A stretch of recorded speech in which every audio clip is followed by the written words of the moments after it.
You ask Tiger to solve. This deals with linear equations with one unknown. The final result is x equals 8. Let's solve it step by step. Group all x terms on the left side of the equation.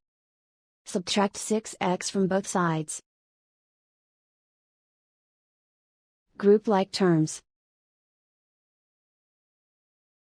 Simplify the arithmetic. Group like terms. Simplify the arithmetic. Group all constants on the right side of the equation. Add 3 to both sides. Simplify the arithmetic.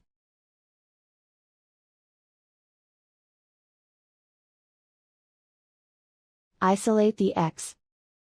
Divide both sides by -2. Cancel out the negatives. Simplify the fraction. Cancel out the negatives. Find the greatest common factor of the numerator and denominator.